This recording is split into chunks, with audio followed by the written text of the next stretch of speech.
let's say Karnataka, Tamil Nadu, Maharashtra, which want their local languages to be the main language. I feel there's some sort of fault line coming up in our evolution or the linguistic future of the country. We're repeating the 12th century when there was strong regions coming up for the first time, and they posed a challenge to a certain kind of crumbling central authority which was vested in the Prakrit languages. You argue in your book that languages are not just like branches growing from a single tree, but more like neighboring trees touching and sharing. When people come in and change the politics of a place and create larger kingdoms, larger entities, you start finding again the pollen coming across from different trees and sticking on to something that actually is nourished from roots, and those roots are much older. The Indus Valley script, it hasn't been deciphered yet. So how do you reconstruct what it actually felt like? The longest amount of symbols strung together is 17, and it's usually much less than that. That doesn't sound to me like text. It doesn't sound like sentences. We're more in the nature of hallmarks. It's like a dhobi mark can be there on your clothes, but it doesn't tell you how to speak Hindi. It tells you something that is of use to the dhobi. It is popularly believed that a language takes like centuries to evolve. We don't have constant movement up the incline. What you have is stability. And then something happens that really messes it up, and you have to get up to here, and then you continue on stability. So there's this other debate wherein people talk about that the Aryan Invasion Theory, it's a hoax. That never happened. I think it's a little bit difficult to imagine people coming and over centuries leaving a stamp on 3/4 of India while being sweet, gentle, retiring, mild-mannered souls. Development in AI. Do you think there will come a point wherein the dead language, they might come up again? What it would take for Sanskrit to be alive is for children speaking it and the language to suddenly pick up and move in a new direction. Namaste Jahin, my name is Jayesh Gangan and this is The J Report, a podcast for all your intellectual curiosities. In this episode, I have a very special guest and her name is Peggy Mohan. This is a one of its kind podcast and I'm sure no one else in India has done a podcast like this till now. This podcast is about linguistics and languages. Peggy holds a PhD in linguistics from the University of Michigan. In this podcast, we discuss a very unique aspect of India, that is its languages. We discuss how have languages evolved over the years and why almost every Indian is a bilingual, if not multilingual. Apart from this, we also discuss the Aryan migration theory and if it is true or false. This podcast is very unique in all of its aspects and the topics that it covers. So I'm sure you're gonna enjoy this podcast. So without any further ado, let's start this podcast in 3, 2, 1.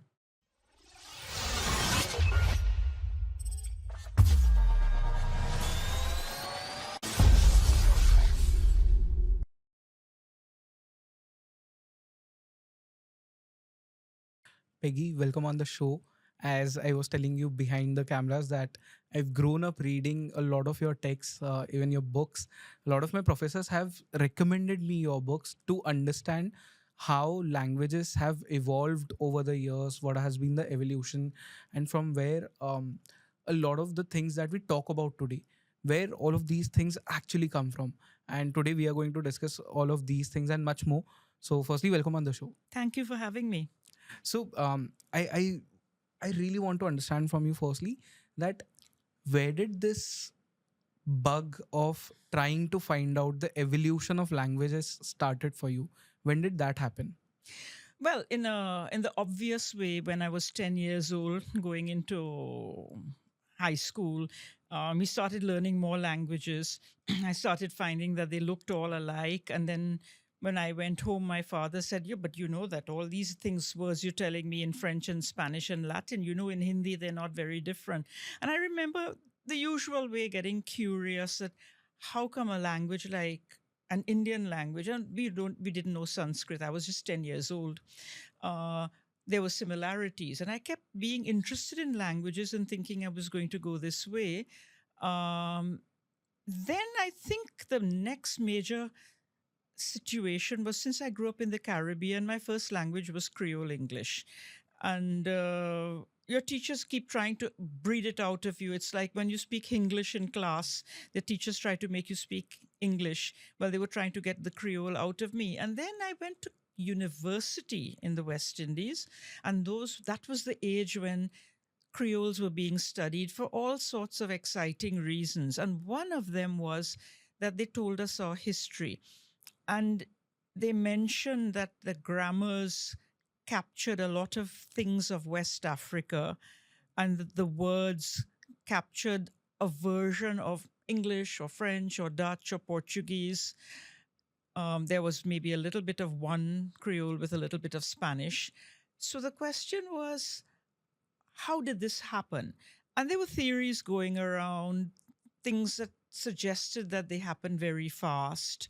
Uh, and it stayed in my mind because, quite apart from having to study this, and this was history that happened within um, memory, because the whole settlement of the Caribbean and the bringing of Africans and their languages evolving was all within the 1500s on. So that's all recorded. But that was not all that excited me, because I kept looking at French, Latin, Spanish, which I was studying together. And I found that there was something very similar about them, but they differed in the same sorts of ways. The same sorts of things from Latin got missing. And then I came to live in India, and I found the same sorts of things from Sanskrit got Yeah. missing in the modern languages. And that I felt like looking at Marathi, Bengali, Hindi, and other languages, going into Punjabi, and so Garhwali, all of these were there. And it felt like a remake of the story of the Mediterranean, which was not a properly explained story, because we've been told about Creoles, and Creoles were supposed to be about slaves and about Africa and about Europeans in the Right. Caribbean. And I thought, theoretically, that's not possible. You can't have a phenomenon like language evolution, and it could be only restricted to a particular location and a particular set of people. Was something bigger going on that could be generalized, and you could see traces of it in other parts of the world. And I'm sure that there are others, like other parts of Europe, throughout Africa, etc. But definitely I saw something Creole like in the way languages in India, modern languages in India differed from Sanskrit. Modern languages in the Mediterranean Europe differed from Latin. And what could one make out of that? One thing was important when we studied Creoles that So nobody can I else. can I just stop you for a second, because there will be a lot of people who don't know what is a Creole. So you'll have to give that context first. Creole, we get to my favorite term in my other book, the tiramisu bear. Now, there's no such thing as a tiramisu bear, by the way. It's my daughter's term. It's a situation where, because of climate change, grizzly bears wake up from hibernation at the wrong time, a little earlier, and they go north. And instead of meeting not nobody, because polar bears are supposed to be on ice floes. There are no ice floes, they're on land. So there's matings that happen between male grizzlies and female polar bears, never female grizzlies. Women don't migrate among in the animal kingdom, not much. So male grizzlies, female polar bears create a very special kind of hybrid, which all you always know where the paternal line is, and it is always the brown bear. And the maternal line is the white bear, the polar bear. So it seemed a good metaphor for understanding what is a Creole language. The important thing about a Creole language is not that it mixes up English or simplifies. People used to say these things. More important is that it's actually a way of bringing together two streams. So it's got two streams of ancestry. Now, in the Caribbean, one stream is Africa, West Africa. The other stream is Europe. Europe donates the vocabulary, but the grammar is not based on European languages, not totally. For example, if I say, I run to school today. It's almost English, but run is a past tense. It's a very West African feature. If you don't mark a verb for tense, the unmarked form is past. If you want to make it present, you say I does run or I run in. But I run to school is past tense. So we have picked up a notion of time which is West African. It has been preserved invisibly in the operating system. And so if you think about Indian languages, we have many notions, for example, in this part of India. Let's not get across Allahabad or into the south, just this part of India, that verbs have gender. That's not Sanskrit. Right. Sanskrit verbs never had gender. What was the push to make people want to include gender in verbs? It is something very similar to the push to make people think that I run is I ran. So you're getting an importance given to the other side that you never talk about, the poor people, the locals, or in the case of migrations, the woman, the local woman that they married. So what I try to do differently in my work, when by bringing in this model into India and into Europe, they should do it too there, is to stop only talking about the men who came. We now know it was mostly men, but in the old days we didn't know. We just thought people came in and everybody in the north was from somewhere else. That's not true. It was men, and men die with no children unless they find wives, which they did. So there was a role for local people in the making of language, which was never recognized up to now. And that explains so much. It explains, for example, why across in the eastern part of India, there are certain different structures and things of importance. And in the West, there are things which are important, which don't come from Sanskrit. They're older. Hmm. But then you argue in your book that languages are not just like branches growing from a single tree, but more like neighboring trees touching and sharing. What does this exactly mean? In fact, I developed this a little in the other book because if you know, you have rootstock going deep down, which stays, but there are influences that come, and the influences are, I won't say superficial, because they also are a means of rationalizing the language with a changing environment. For example, let's say that new people come into the country and they're powerful. They change the political system. So you get their words. Now we can say they're just words. They're like clothing. I could have come here in a sari and you would have got a different impression of me. Yes, but the words are also important because they do two things. One is they acknowledge the power of the newcomers, and they tend to link larger land masses because previously we had many dialects, many small languages. Even if the grammars were similar, the words were quite different. So when people come in and change the politics of a place and create larger kingdoms, larger entities, you start finding again the pollen coming across from different trees and sticking on to something that actually is nourished from roots, and those roots are much older. Right.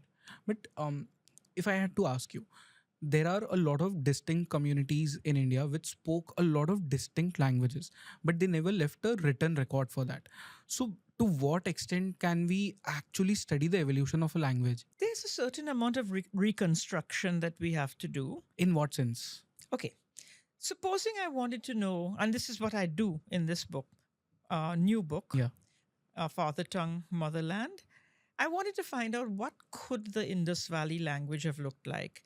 Now, we don't know what the ancient tribes spoke there. We don't know what the migrants who came in from southern Iran who brought farming.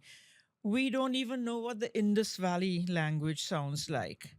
But we do know what there is in all the languages of this region that's different from Sanskrit and different from the other parts of India, like the East and the South.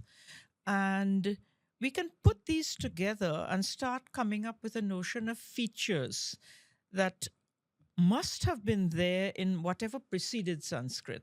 And preceded Sanskrit means what immediately preceded Sanskrit could only have been the Indus Valley civilization. I can't tell you exactly what the words are. I would like to work on that and try to reconstruct. But reconstruct doesn't mean that we have found the thing.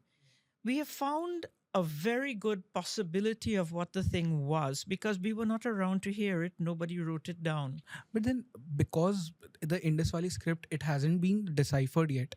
So how do you reconstruct what it actually felt like? There's a lot of questions in that. First of all, remember the Indus Valley script. The longest amount of symbols strung together is 17, and it's usually much less than that. That doesn't sound to me like text. It doesn't sound like sentences, grammar, verbs, nouns, endings. It sounds. I have a friend who works on this, Bahata Mukhopadhyay, and her theory, along with one or two other major linguists abroad who have said this, but without working so hard at it, is that these were not words. They didn't have a phonetic component. They were more in the nature of hallmarks. It's like a dhobi mark can be there on your clothes, but Right. it doesn't tell you how to speak Hindi. Oh, Right? interesting. Right. It tells you something that is of use to the dhobi. Or a QR code is there. It doesn't tell you how to speak English or Hinglish or anything. It gives information very specific and usually for commercial purposes. My suspicion is that we will get somewhere looking at the Indus Valley seals, but we won't get to language. Language somehow was not very important to be noted down by these people. Their epics, their words, etc. Language wasn't important to be noted No, down. even the Vedic people, they memorized it, they never wrote it down. By the time Devanagari and some form of notation came up in ancient India, they were already well on their way to not only memorizing, but using it as a means of keeping outsiders out. Like the minute you write down the Rig Veda, I can come and look at it and say, hey, you missed this. This doesn't look right. Somebody wrote this down wrong. And I'm doing all this. I'm taking away their special property. And they kept it to themselves for first 700 years. They didn't share it. They didn't even collect it. And after that, when they collected it, it was still oral. So when people write things down, we have to think, why do people write? They write because they need a record. And it looks to me like the Indus Valley symbols were important for an economic system which dealt in exactness. We know they dealt in exactness. We know they dealt in quantities. They probably had guilds or castes that were allowed to do certain work. This is not my work. I'm merely telling you what she has been telling me. So it's an important thing to remember that writing is not immediately for telling stories. There may have been cultures that did it. There may have been like the ancient Egyptians who wrote long texts on their temples, not on the pyramids. But when Indians started writing, the real first writing that you see in a major way is like Ashoka's inscriptions. And I remember when I was teaching about Ashoka's inscriptions in class one day to my students, one student, very bright young man, immediately looked up and said, "Oh my God, he thought he was writing a blog." I said, well, maybe remember he had nothing to go back on. This was the first writing of something other than lists and legal documents and hallmark, somebody's chap. This was the first writing of prose in India. So he wrote a blog. Okay. Ashoka the blogger. Okay. But then, from the Indus Valley script or the language that we are talking about, from there to Sanskrit, how did that happen? What happened exactly in between that time? I don't think there's a connection that way. It's like saying, what's the connection between the British coming into India and all the Indian languages? It was a new influx of population that didn't exactly interact, was not curious to learn their language. On the contrary, if the locals were interested in learning Sanskrit and getting as far as making Prakrits, we know for a fact that the people who brought in Sanskrit had a certain amount of power. And power is very easy to tell. If your language prevails and you come in as a not very large group, uh, that means that you had something to back it up. And of course, they did manage eventually to put their stamp on three-quarters of South Asia landmass. So they were powerful. No, the Indus Valley, for some reason, in the form in which we see the highly evolved cities with plumbing and their unique design, and so there's something just went, it stopped. And then we had no knowledge of it, or we, academia, had no knowledge of it in India or elsewhere until people started digging and finding the cities. And then, well, what to make of them? And so it's like in Mexico, there's this place, Teotihuacan. Nobody knows even the name of the people who live there. It is their Harappa, it's their Indus Valley. So what did they speak? What did they call themselves? It's the same thing. So there was a sort of a gap because the place seemed to have de-urbanized in some sense before the Vedic people came. And the Vedic, we don't hear of pitched battles of any sort. They came into a place which, for its own reasons, had somehow sunk, and there was a lot of population leaving the cities, but not leaving the place. There are quite a lot of people who were linked to the entire civilization in a more modest way, who seem to have stayed and drunk up the words from Sanskrit the way we drink up English words in English, and they stay there. They're still there. And genetic studies find a similar component of Dravidian genes in this part of India to almost the south. Okay, but then because we are talking about the Aryan migration theory, so I have to bring this up that you have cited a genetic study that shows that the maternal lineage in South Asia has been stable for 12,000 years. They said 12,000. It could even be much more than that. And the paternal lineage, it shows a Bronze Age influx. So the question is that how does this confirm the idea that the early Sanskrit speakers were male migrants marrying the local Dravidian speaking women? Or whatever they were. Okay, let's see how we put this. This is not a one off thing. It's not the first and only time this has happened in South Asia.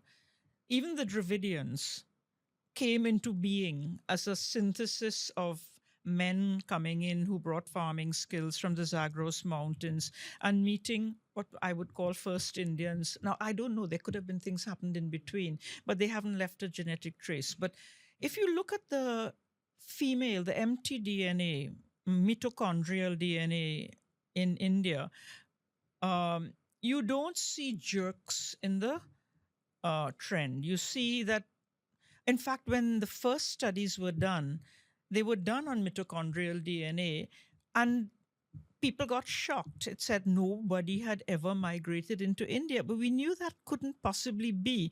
We know of people who've migrated even in living memory, even the times of the Mughals, but they didn't show.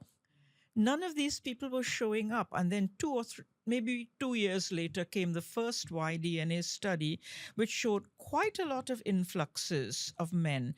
And these would be groups. And the question was, so who did they marry? They married local women.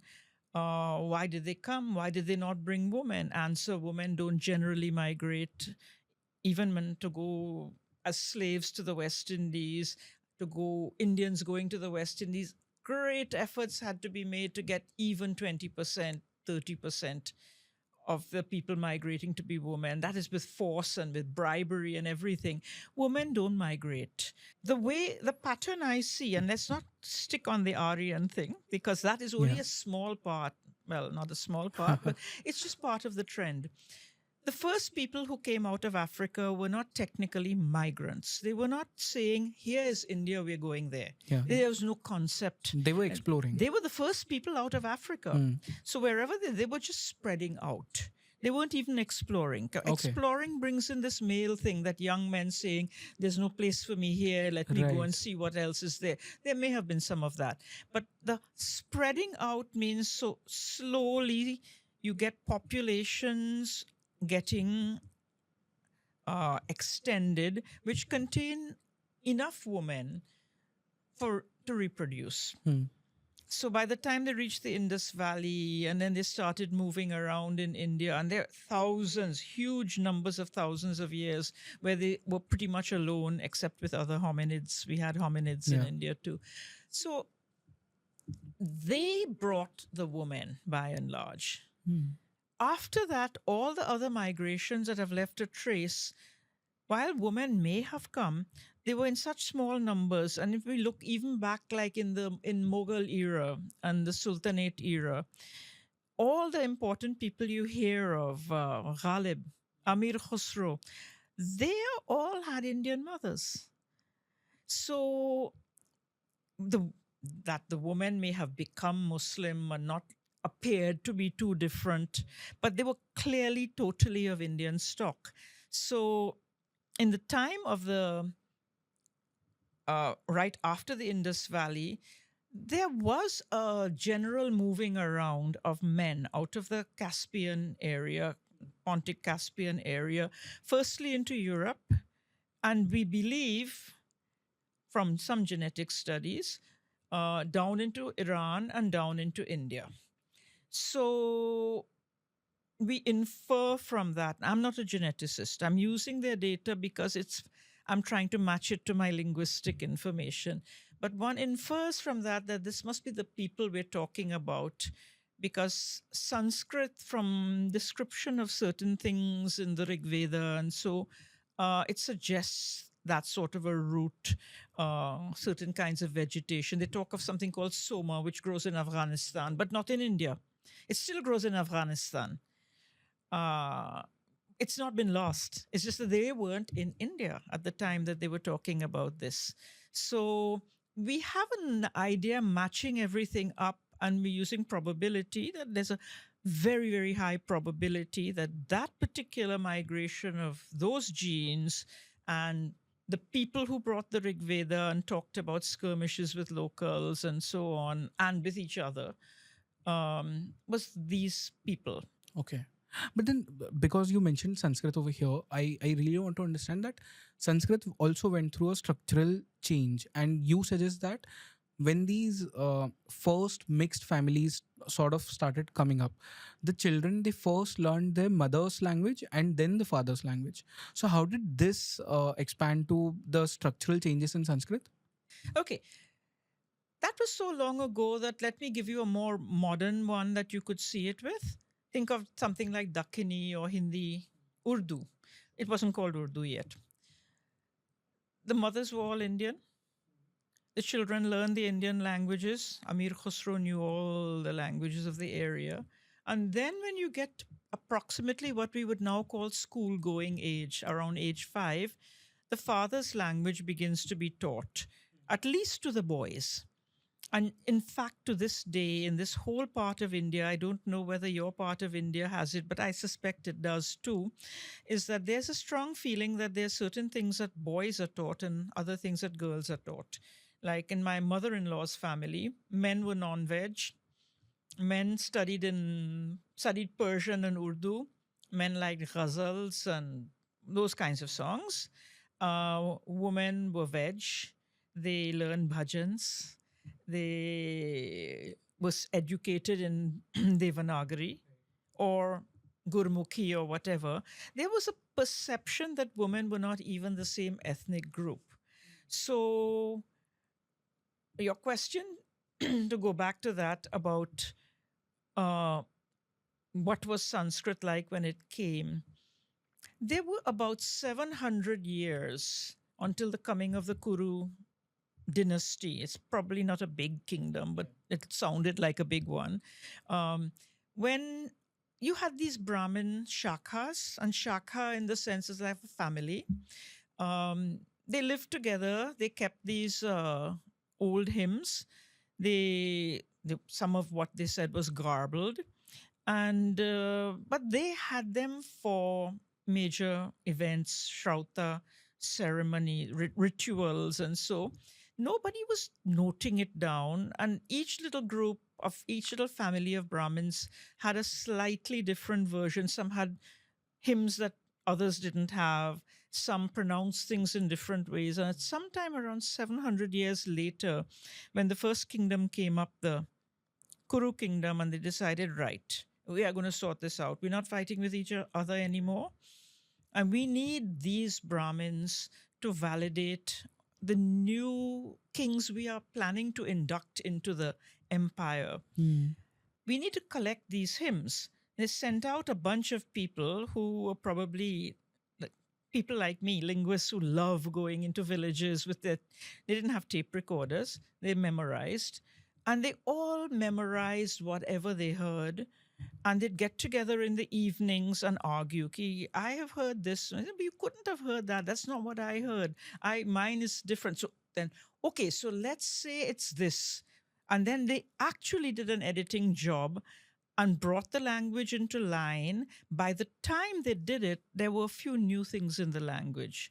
The first new things to come were the is not the same as the is not the same as the. You're getting the retroflexion, which is a very old South Asian feature.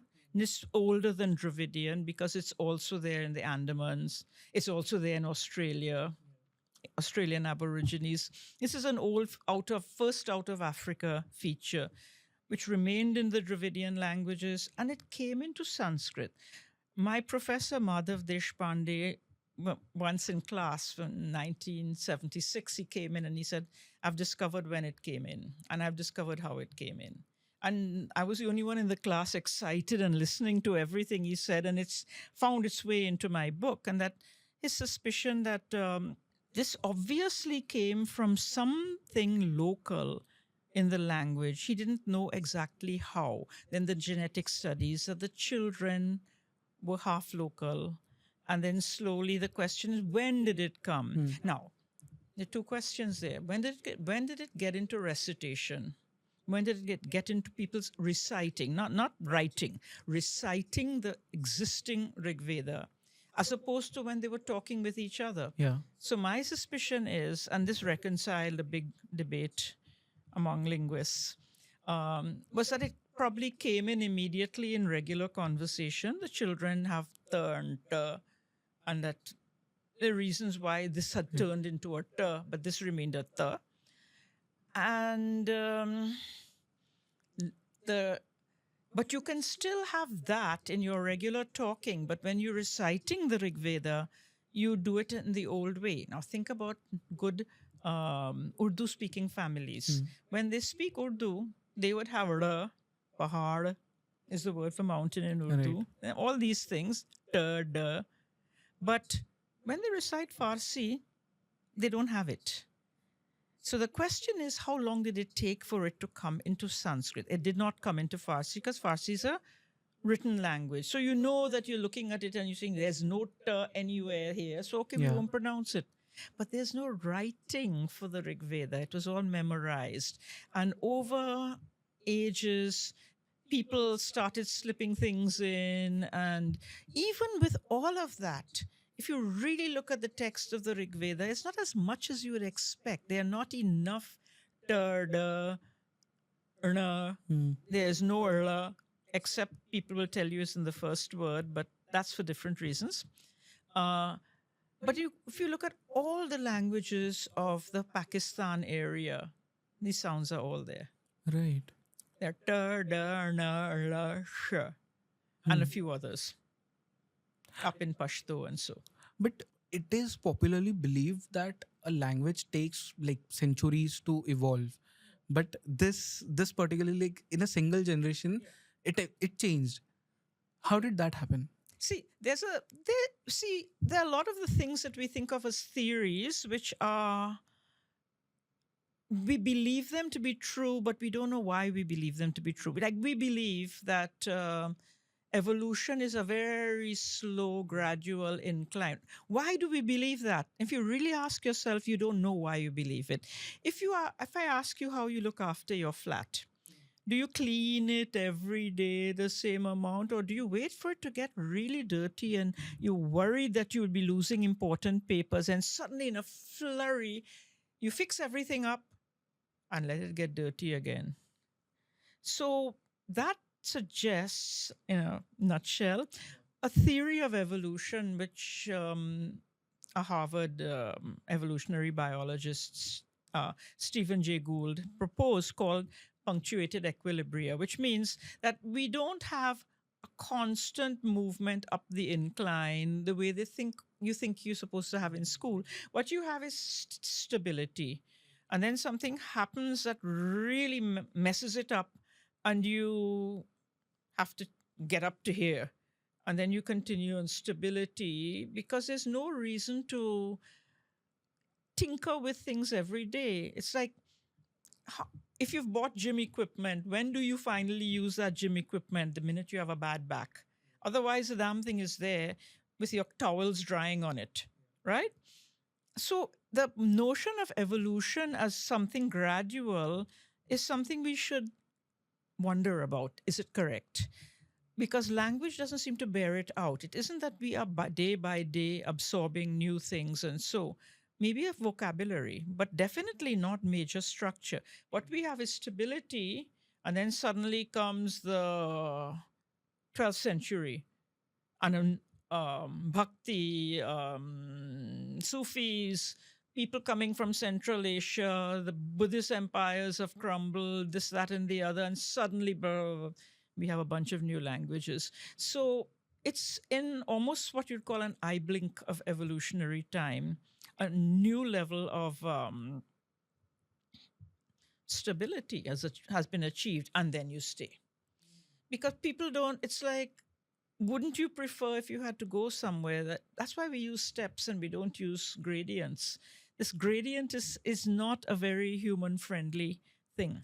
Right. That actually makes sense. But if we talk about linguistic shifts in other parts of the world, the process that you talked about, wherein the conqueror comes in, he brings in his language, but the children, they sort of start learning this hybrid language.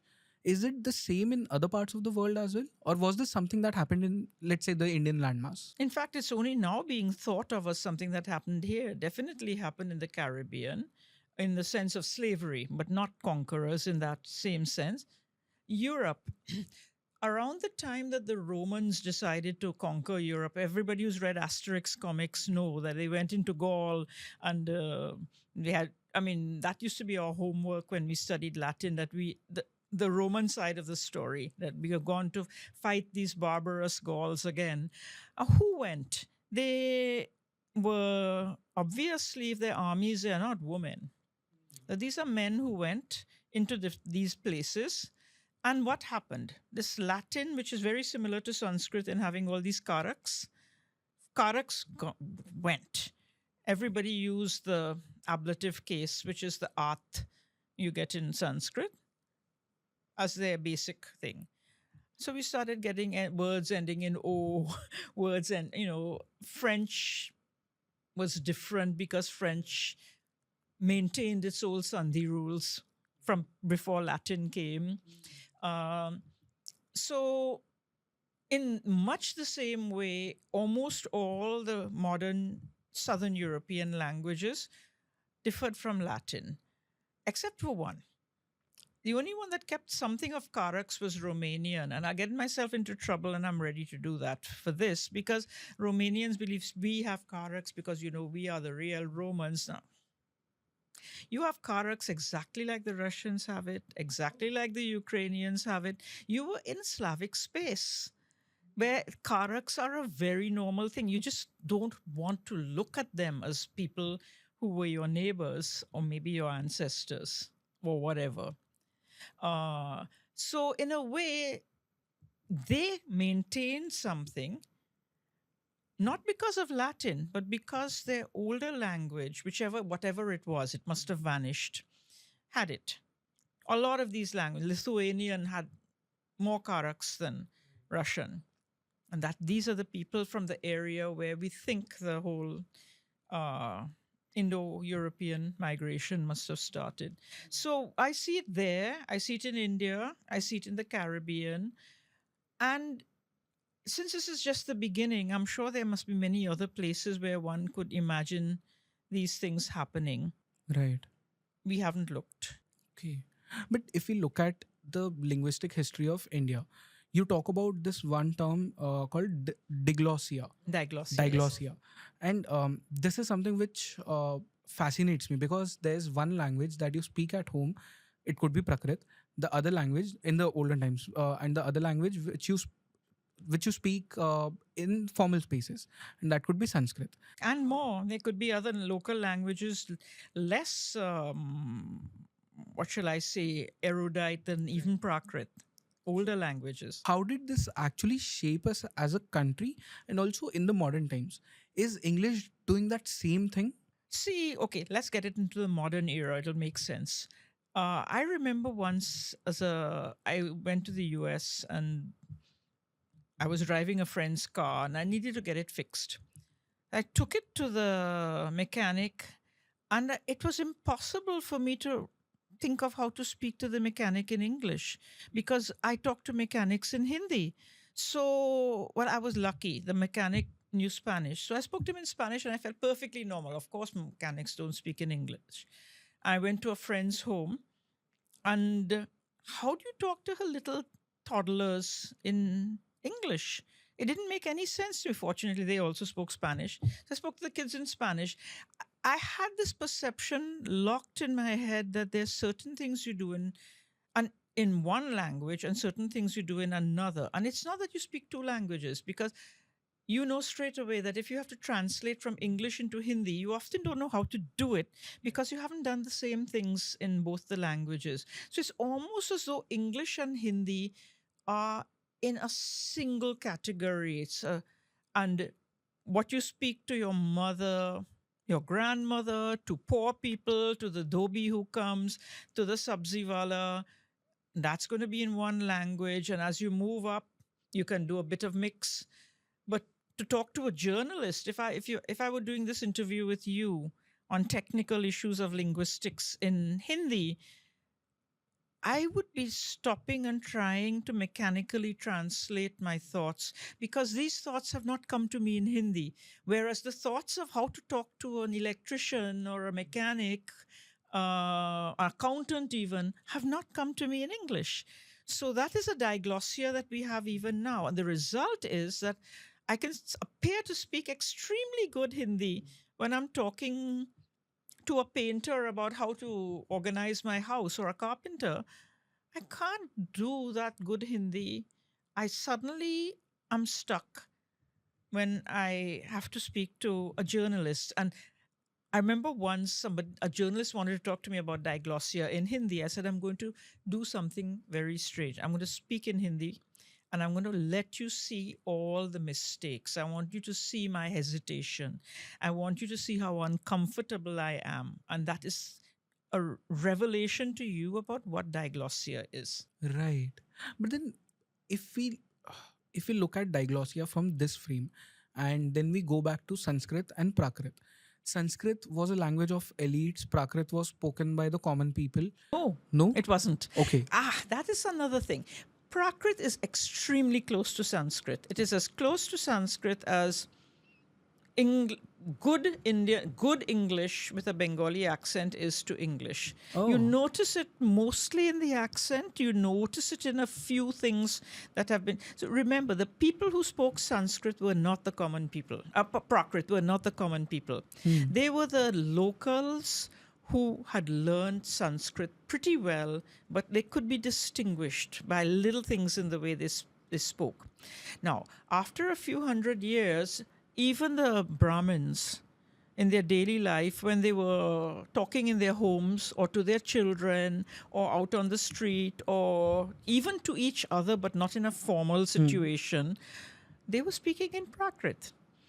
And in fact, lots of things sneaked into Prakrit, into Sanskrit itself from Prakrit, which had sneaked into Prakrit from older languages.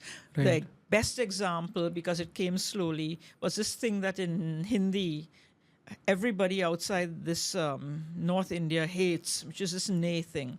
Hmm. मैं खाना खाती हूँ, मैंने खाना खाया, not मैंने खाना खाई.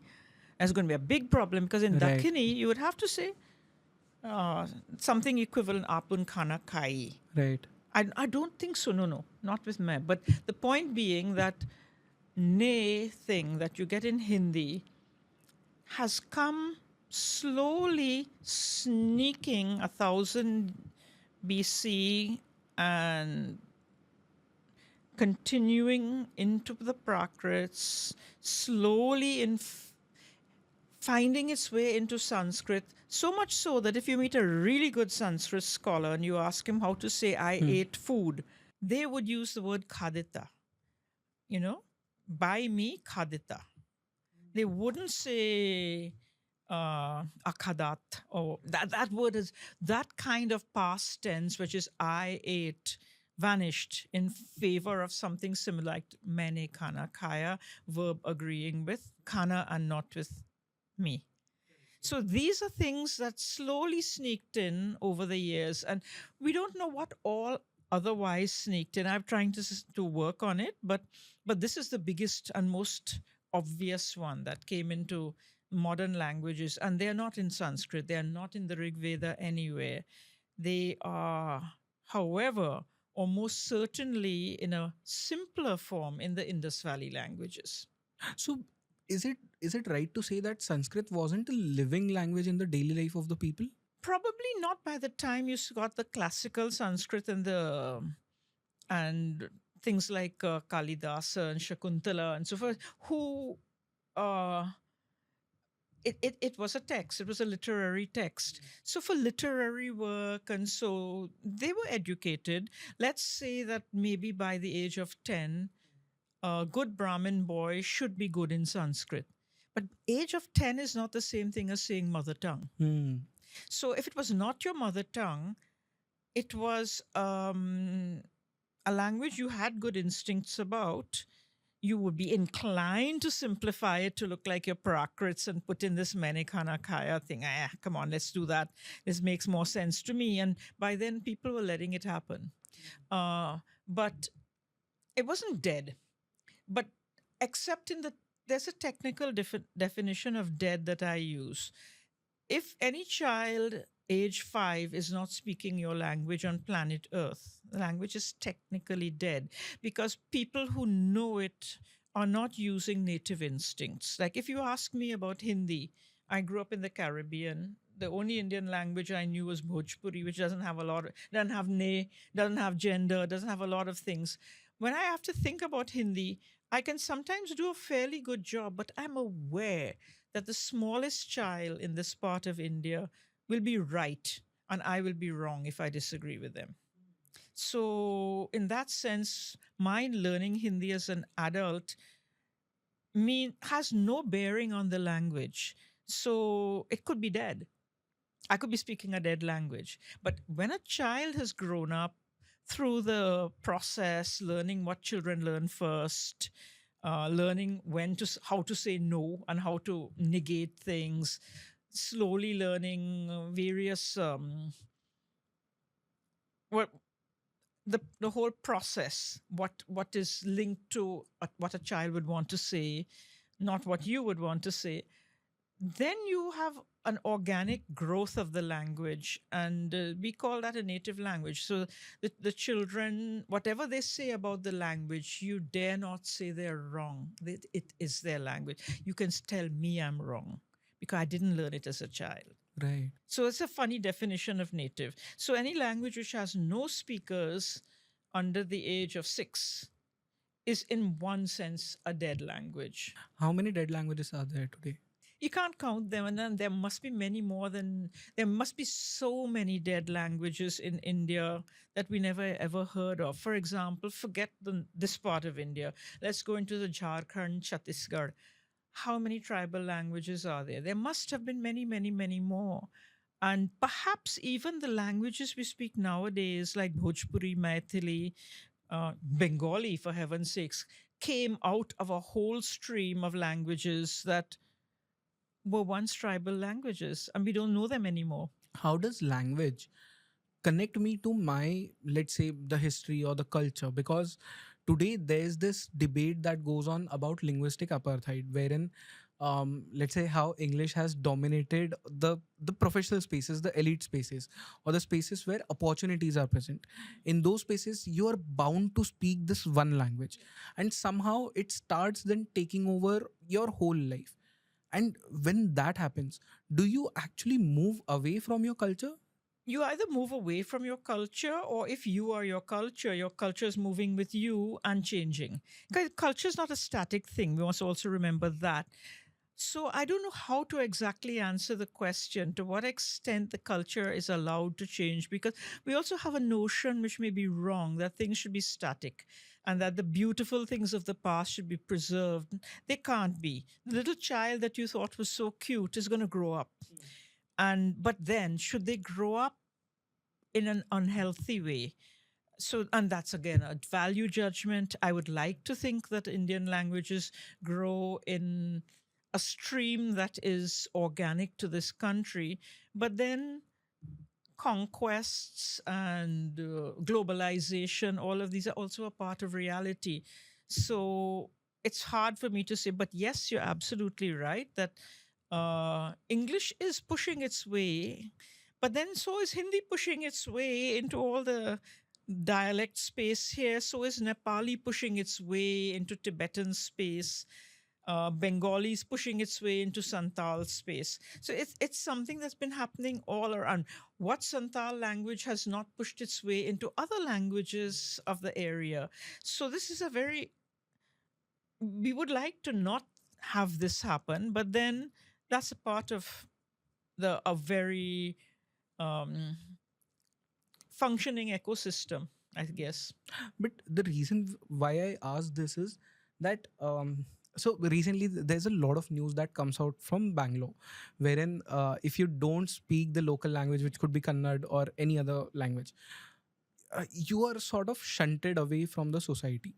And when we look at that from this linguistic apartheid lens, is it happening because people have started understanding that if they don't speak their native language or whatever the language was, they'll start moving away from the culture and the culture will slowly die? I don't think that's the reason they're doing it. It's Of course, there everything. will be a political side to it. Yes, it is mostly political because people don't sit and nostalgically say, let me save my language, or they may say it and do absolutely nothing about it. What happens is that languages are linked to, again, an ecosystem, and that ecosystem is about jobs. Hmm. Who should get the jobs? And should it be the local people? So then there's a conflict between two groups who can be Right. defined by their language. Uh, that also is a part of a functioning ecosystem. It's a fight back. I mean, you could say they could all move towards English and obliterate all the Indian languages and we'd all be equal. But I don't know if that is the way things go. We are actually students of what happens rather than masters of it. I don't know what should be. I just like to look at what is happening. And I Yeah. find what's happening in India now, in Karnataka and other parts of In India, fact, Maharashtra for that matter. Maharashtra, makes me think of the 12th century, which was another very yeasty time, very ripe time in Indian history when things were set up to take an interesting turn. I don't know what that turn is going to be. As I said, we use our historical models to try to predict the future. Uh, maybe sometimes we can be. It's been useful to study the past, but I don't know. There'll be surprises everywhere. But I think all of this is normal. It's a functioning ecosystem.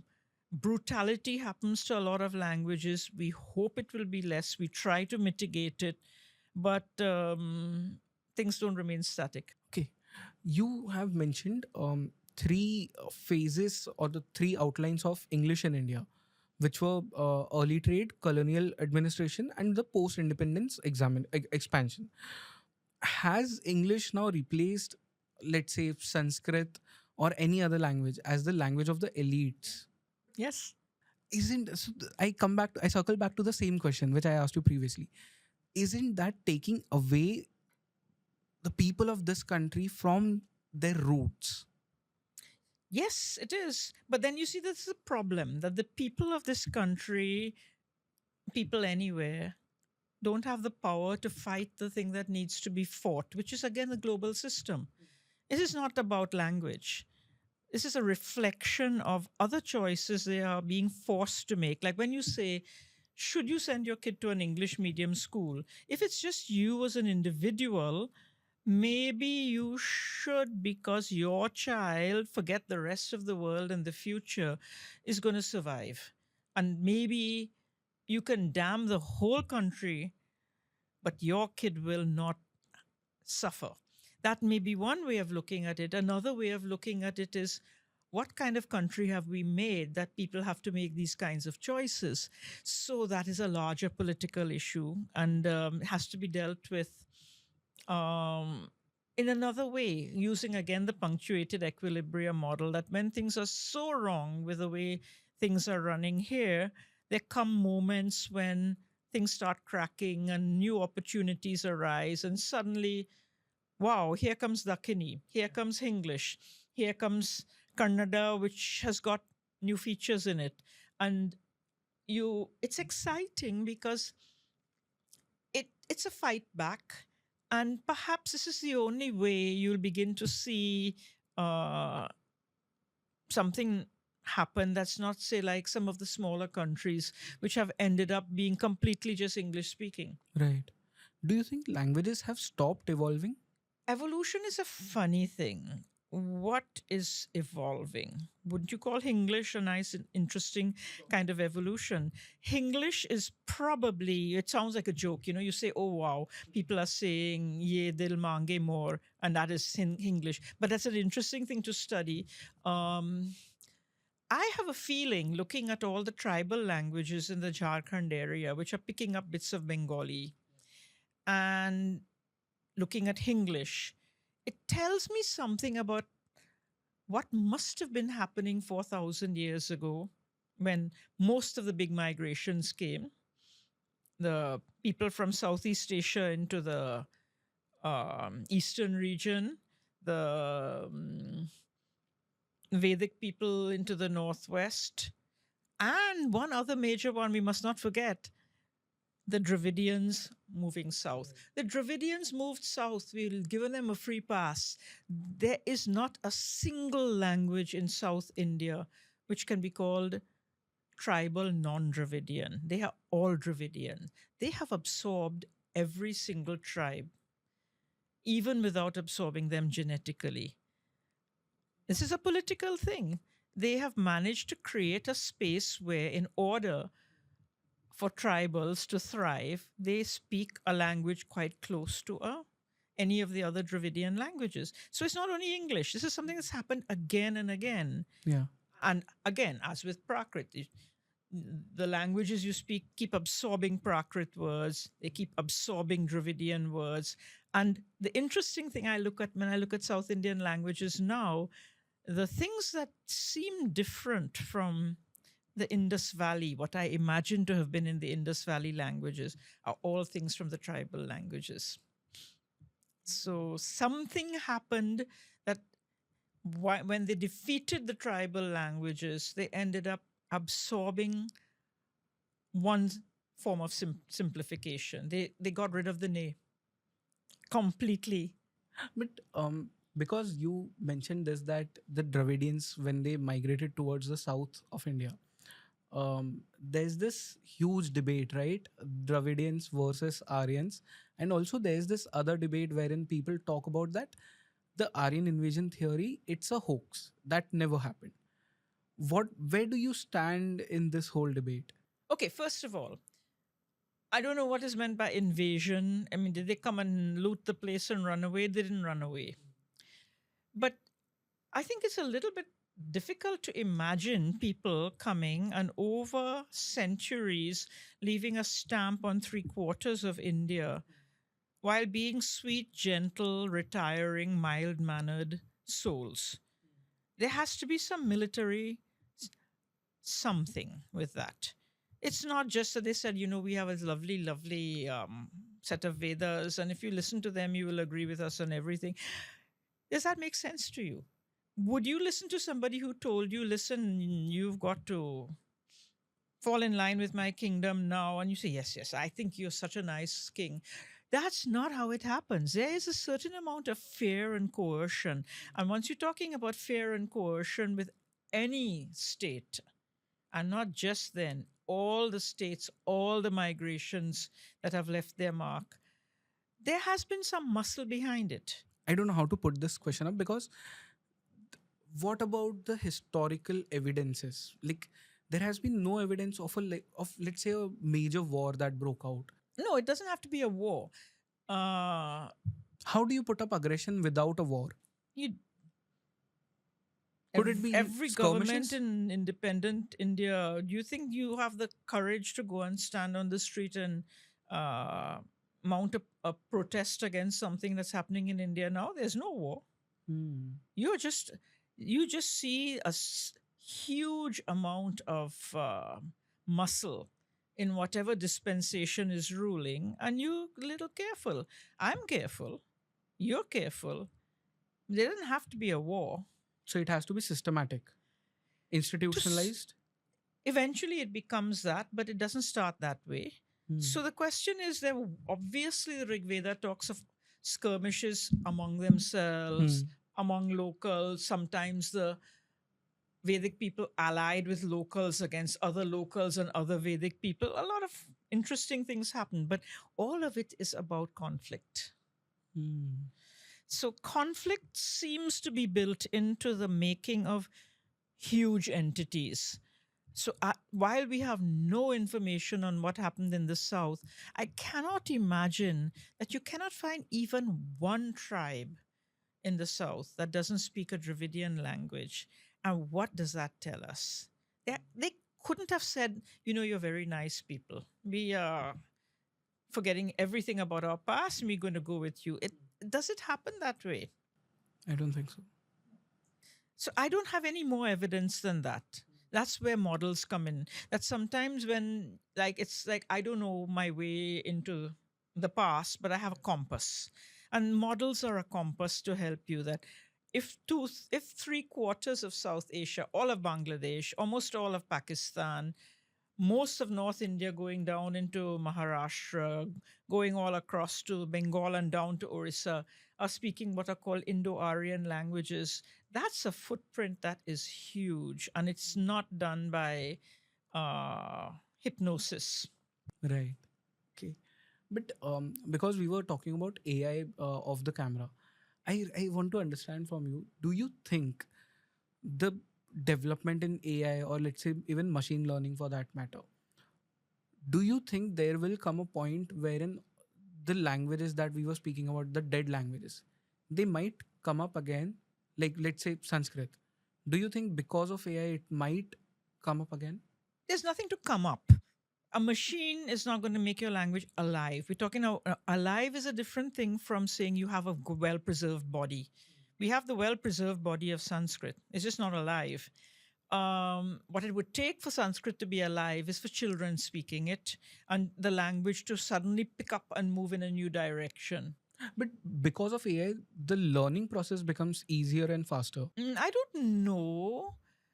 Uh, AI is actually, from the last I heard from Google, hit a little bit of a hurdle with things like English, how to understand whether an Indian is going to say something in English or in Hindi. They don't have a model for that. They're trying to work on it, but it's alien to them, that degree of diglossia, which is systematic in a language. Um, Learning languages is not the thing. Language is not a thing, right? A language does not exist. It's like I remember there was a film. Amitabh Bachchan was supposed to be drunk, and he had a cut on his face somewhere. And what did he do? He took a band aid and put it on the mirror. That is your best metaphor for this. The language is merely what's in the mirror. The wound was on his face. So, if you want language to be alive, you can't attack it in its nouns and verbs and sentences. You have to look at the mahal, the whole environment in which it is growing, and see what is diseased and toxic in that environment, and work with that. For example, my first one I would say simply, I don't understand why we have primary education in English in India. And they say, oh, because India is a big country with so many languages. Have you ever met a 10-year-old child who is running the country and needs to know only one language? Come on, don't you think it would be a wonderful thing? And some of the schools who have tried this and moved to English later are regarded as some of the best schools. So the idea that children should have access to their language for the first 10, 11 years of their lives, and then even if you want to badmouth Macaulay said until class 8. This Macaulay, who is so much worse than our present people, he never in his wildest dreams thought of pre-K, pre-kindergarten children in India speaking English. He didn't. No, he said class 8. Okay. After class 8, you have to get into English for engineering and science and whatever. So till class 8, it was always, let's say, That was the Sanskrit, Urdu. 1830s. 1830s is a long time ago. My God. So the point is, how much has this changed since independence? Because suddenly English became not a means of talking to the British. The British were gone. Not a means of talking to the Americans. We are a big country by ourselves. It became the new thing like Persian and Sanskrit, which demarcated who needs to get what kind of jobs. So it was an elite language. Okay, this is very interesting. English, there were no primary schools teaching in English. Okay, maybe there was some Anglo-Indian school somewhere, I don't know. But basically none until independence. Wow. Okay. But tell me about this other thing. You speak a lot of languages. You are multilingual. I don't think of myself as multilingual that way. Yeah. I can handle the data and I'm unafraid of them, but Yeah. I can't go and gupshup with people in all sorts of languages. No. So I'll tell you about my personal thing. I can speak Marwadi. I can speak Marathi. I can speak English. I can speak Hindi. So there are 4 languages, and I understand a little bit of Sanskrit. But when I'm talking to someone, the switch automatically happens inside my brain. But I have never understood how that happens. What is this deeper fusion that is taking place? That's your diglossia. I wish we understood more about it, but basically what you've said is explaining it, that a language exists in its ecosystem. It's like if people say to me, oh, you're from the Caribbean, say something in Creole, and I just stare at you for some time, and then somebody from the Caribbean comes and I suddenly start speaking to them. I think the best I can say to or explain to you is that language is an environmental thing. That is why in families where a child is disabled mentally, an adult at age 7 or whatever, if the family speaks in more than one language, so does the child. But in a family where they only speak English and the child is super genius, still only speaks English and struggles to learn other languages in school. So language is not really about intelligence. It is about a kind of bonding with an environment. When I was a child, my mother was there to speak English to me. I refused to learn English. I didn't want to be seen as a Canadian. My mom was Canadian in the Caribbean. I wanted to be like everybody else, and I spoke like everybody else.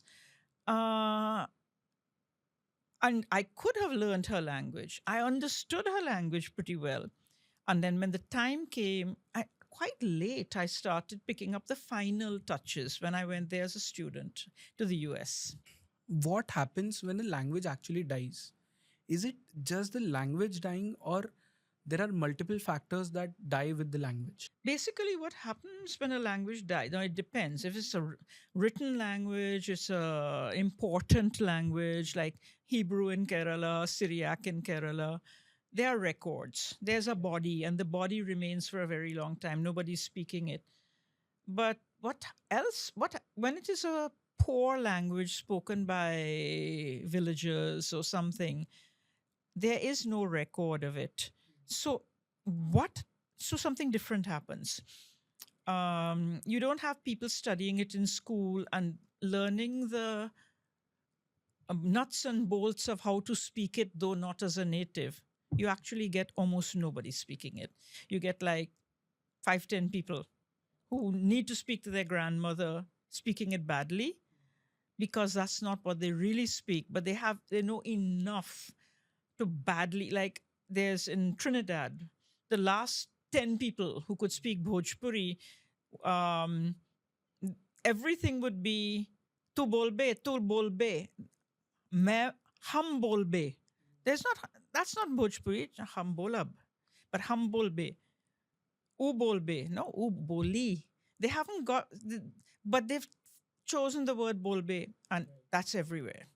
And a bunch of similar things that because they are Indian, but they are like foreigners. In It's just they have an ethnic family tie to the language. They don't actually know it.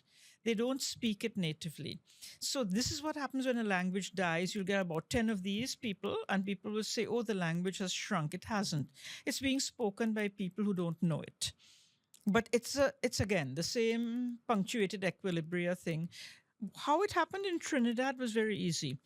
If you look at the age group of the people who speak Bhojpuri and you correlate it with the setting up of schools, Ah, okay. all the people who speak it well have not been to school, Right. and all the people who were over 5 when the schools were set up, they were still speaking it. All those who were under 5, they went into a schooling system where two things happened. They tried to teach them English, they failed. We learned Creole. They tried to teach them standard Hindi because the school system thought, well, let's help these poor Indians, teach them the correct Hindi. And our language has the grammar of Bengali. And all that happened is people said, have we been confusing our children, teaching them something bad? We didn't know that Bhojpuri was a language. We just said, this is not like Hindi. This is broken. It's like Creole. We shouldn't be teaching children this. So, in fact, with an at all best, what shall I say, intentions of teaching good Hindi to our children, they couldn't teach it. They couldn't teach English, but they managed to vanish the Bhojpuri, and the kids ended up speaking Creole. Wow. Okay.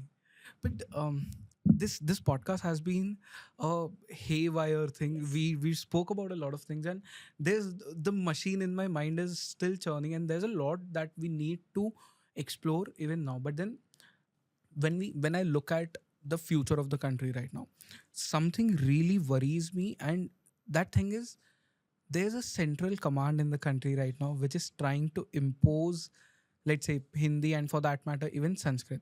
But then there are power centers like, let's say, Karnataka, Tamil Nadu, Maharashtra, which want their local languages to be the main language. So I feel there's some sort of fault line coming up in our linguistic evolution or the linguistic future of the country. So I really want to understand from you, because you have read the linguistic history, can we trace something like this which has happened in the past as well? Yes, absolutely. We are repeating the 12th century when, again, there was strong regions coming up for the first time, and they posed a challenge to a certain kind of crumbling central authority, which was vested in the Prakrit languages. We didn't have a revolution. What we got is a change of regime because migrants came in from Central Asia and gave an opportunity to huge regions. Come on, a region in India is way bigger often than the size of most countries that we think of as countries in the world. They gave them the possibility to hang together on their own internal gravity. Now, this has continued here, and we are in a similar situation to the 12th century, that the Prakrit regimes which are slightly unwieldy, cracking a little at the seams here and there, functioning in English. Hmm. We don't see it. But what has changed is that we now have a government that has seen that, okay, why should it be English? It could be one of our languages. The mistake they made is to choose a variety of Hindi that is not a very living variety. It was more concocted by the British for their purposes. It doesn't have a beating heart that is Indian. This is a Shuddh Hindi that they talk about, what they call Shuddh. It's not Shuddh at all because it's missing quite a lot of Indian features in the way it thinks. If they had left this to the environment, because see, we still don't know how to make a life, but we all know how to have a child. Right. We don't know what happens, but somehow we end up with children. But if we were to put cell by cell a life together, we don't know how to animate it and create that living thing. And so something has been working in the country, in a manner of speaking, unfairly to a lot of poor people through English. All that's happening now is they're trying to replace the English with something else, which has a similar fault. The Shuddh Hindi, Sanskritized Hindi, also favors a particular group, which are the kind of people who would either be linked to Sanskrit or who speak this kind of Hindi. So again, most of the country senses that somebody's trying to take advantage of them. It was bad enough when it was English, but English nobody was equidistant from all of us. But suddenly Hindi means the North, which is doing less well in other indicators than the South, wants to control the discourse, so to speak. And they haven't done it through the organic manner of evolution, which would have thrown up other alternatives that might have been less unpalatable. For example, does it need to be one language? Would it, if we left it to itself, be three? Maybe three, one for the South, one for the East, one for the North. Could it have been one which is highly compromised version of all of them? There are varieties of Hindi which would upset Sanskritist, but which are spoken in the Northeast.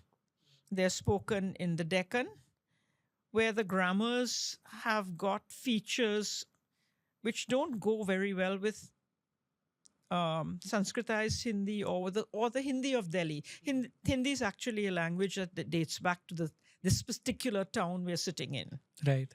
So it will take it away from Delhi and say, okay, Dakhini has very South Indian grammatical categories. I find it very exciting for that reason. But the kind of people who are trying to push Hindi are not looking for that kind of fusion or compromise. They're looking again to simply replace English and all the privilege that went with it with the kind of Hindi that they speak. Now, that's not going to work because partly it's not going to work for one reason. It has nothing to do with language. It's because we are dealing with parts of India where the economic indicators are better than the North. And why should they go for this? So, in a way, I think we believe we know why languages get adopted. We think it is force. We think it is some kind of a politics. But we haven't fully understood what the process is. We don't know how to stand back and let children grow. We're going to try to push this child and make it in our own image, and we'll fail. And then we'll wonder why we failed, because language and living things don't work like machines. You can't put them together, turn a switch, and make them run. You have to observe how they tend to run and allow a certain amount of latitude, allow a bit of surprise. Maybe if we didn't have such a heavy hand, we could create futures in this country that we ourselves at the moment can't imagine. But what kind of control freak is ready to do that? That is true. Yeah. Hmm. But what is the mid path then? Like, how do you connect the whole country with one language? Why do you want to? That's a very important question. Like, I think somebody once made it possible for farmers in Bihar to talk to farmers in Tamil Nadu. Tamil Nadu. What do you say to somebody you've never met, had no reason to interact with? I have a reason to interact with you, and it's interesting not because we know English, but because the English reflects other things that are similar about us, right? So English is a good catch-all for the fact that we've had similar education, similar interests, similar life experience. But why would a poor person from Bihar want to speak to a poor person from Tamil Nadu unless there were a reason and in some way it benefited both of them? We haven't thought about why people talk. The same way when we were talking about writing. Why do people write? Why do people put things down on Indus seals? Why do people put inscriptions like Ashoka? You have to think of why. And it very often is linked to commerce, to things that are not very fanciful. It isn't that I think I'm part of India, so therefore I should talk to somebody in North Arcot. No, it's about why would they need to talk. That's why I say that we would suffer in no way if children got their education in the local language. Everybody say, oh, but you know my local language, your local language is Marwari. That's not true. You grew up in Maharashtra. I'm sure you know Marathi. Yeah, yeah. And the tribal child who uh, speaks one of the Munda languages, maybe he understands Santali or he may understand Bengali. He may not speak it well. I didn't speak English well in the Caribbean, but I was able to learn in it because I could understand it. Now, we haven't made a distinction between how much people can understand and how much people can speak. So things can be made to work if we allow it to fragment in a natural way. Children don't need to integrate the country, neither do farmers. The people who need to integrate the country are either administrators, yeah, and even them, not really. It's scientists, technologists, people who work in the banking or financial systems. They need to have an overview that is large. But it isn't necessarily the case that, say, a doctor needs to think in English his whole life. I remember when you go to, if you go to Nepal and you break a leg and you go to the hospital, you will get your medical, this was years ago, maybe it's not true anymore. You get your medical certificate in Nepali. Hmm. In fact, I look at Nepali and I see words which don't yet exist in Hindi, but if they did, I would understand them. A really exciting topic. One of my students got me thinking about this. What about words that don't yet exist, but if you heard them, you would understand them? Give me examples of these words. Okay, here's a word in Nepali. I don't know, maybe Shodh Patra. Hmm. Somebody writing something like, Main Shodh Patra likhi. Should there be a ne there? I don't know. So they were just debating about that. But then the word Shodh Patra is not a word I've used. But I know what it means, don't you? Yeah, yeah. So all these exciting things are happening in the country completely outside of the minds of the Hindi teachers and the academics. Right. That is an interesting angle. In fact, because we spoke about English and we spoke about Creole languages. Now, what happened with Creole languages in Caribbean? They became independent linguistic systems in themselves. Do you think English has that sort of a future in India? Probably because I don't know. I am guessing that it reminds me of what's happening in the tribal languages now and what probably happened in the Indus Valley language to make it into all the languages of Pakistan and maintain. Yeah. Like, it's interesting. I just got data on Pashto, and I found that its verb system handles gender in exactly the same way as Tamil. What do you make of that? Hello. Pashto and Tamil. Yeah, they have a notion, and then I sat having tea with a friend of mine from Aligarh who speaks extremely good Urdu. I've learned from her. I said, "What about you? You once said something to me. हम जाती हैं or जाते हैं?" She said, "जाते हैं." It's only when feminists came, they started making us say jati hain, but it's hum jate hain. And I said, Antum, aap jate hain, not jati hain. There's no gender in hum and aap. There is gender only in wo and, wo jati hai, wo jata hai. This is very Tamil. This is very Pashto. It's not very modern Hindi. Hmm. So in a way, these are very old features which keep coming up, and it's also the languages of the Karakorams all have it. So this, I presume that ancient Indus Valley language had a gender system similar to Tamil or to Pashto or to Urdu or to Dakhini, where gender came only in verbs. There were no adjectives with gender. And they only came in the third person, he, she, and it. Now, this is my latest thing that I'm really excited about because I suddenly see this has survived in odd pockets all over India. So we haven't looked at the kind of things that never vanished. So when you said that regionalism is coming up, some things, some feelings, some sensations, some notions of an identity or a realistic sized group don't vanish. And I think that's exciting. The left ecosystem, let's call it that, and there has been this use of pronouns wherein specific people they choose they them. In India there are languages and there are regional languages wherein we have been using hum, which is almost equivalent. The use case might be little different, but it makes some sort of sense over there. I feel like I'm back to having tea with my friend yesterday. No, hum is something you will, okay, don't think of it as a cognitive thing. Don't think of it as a politeness thing. Think of it as geographical. If you are east of Allahabad, you will say hum. Yeah, yeah. If you are west of Allahabad, and that's because the Bhojpuri and all these other languages, and Bengali goes to Ami, right?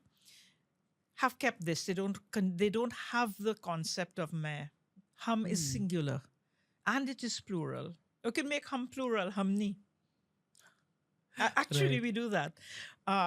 So it's geographical and it's historical because that Allahabad Sangam marks a historical spot beyond which Brahmins didn't go for a long time and beyond which the Munda people with their Southeast Asian features in their language didn't come. Ekta, duta, they Right. didn't move. So that is like a tectonic plate between two separate parts of India. So hum comes from that. And Got it it. doesn't mean hum in Hindi, Yeah, it means yeah. me. Yeah, that makes sense. Yeah. I've done it for a long time and I also liked it because it doesn't have gender. I Yeah. can relate to that. It's so you can say wo jati hai, wo jata hai, but hum jate hain.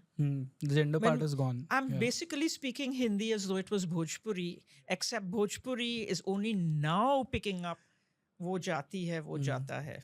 It's like within the last 50 years. Can you see languages moving? Yeah, yeah. It is really fascinating. In fact, I've taken a lot of your time today, Peggy.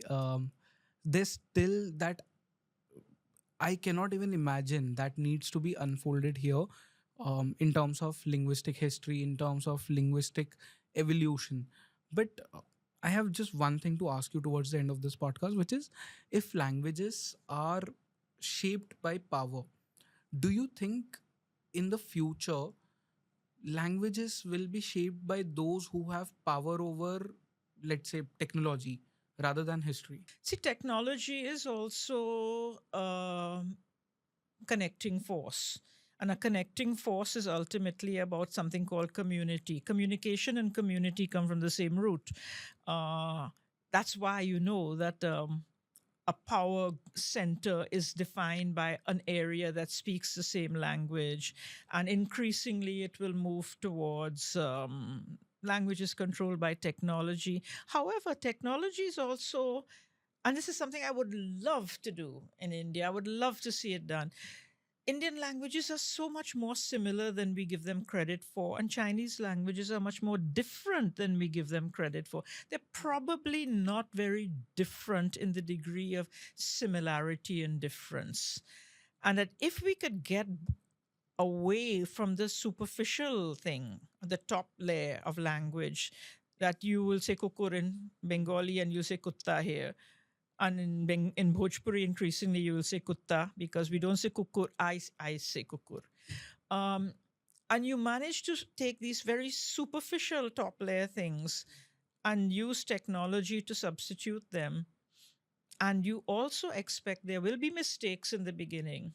You'll come up with something like Dakini with a little bit, maybe not quite that face. Languages can be multi-language can be handled by technology very well. We haven't done it. I've been dying to do it. I remember way back in the 1980s begging people to let me write a Hindi software, and that it would use much less space than the Google transliterate. And people said, what's the point? We already have something and it doesn't matter. Yours is smaller, but so what?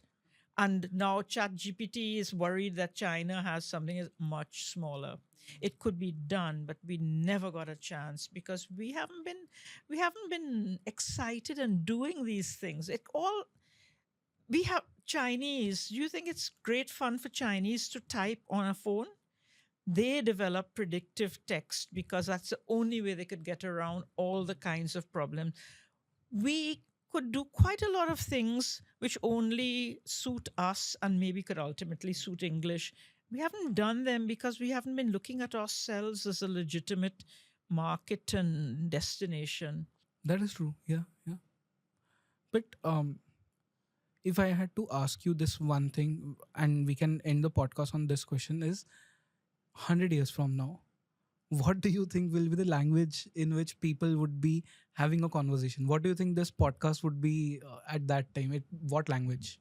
Also, remember, there are always these punctuation points. There are these crises moments, and they take place in around 15 to 30 years. So anywhere in that 100 years, there could be a 15 to 30-year problem where the world will run into a crisis.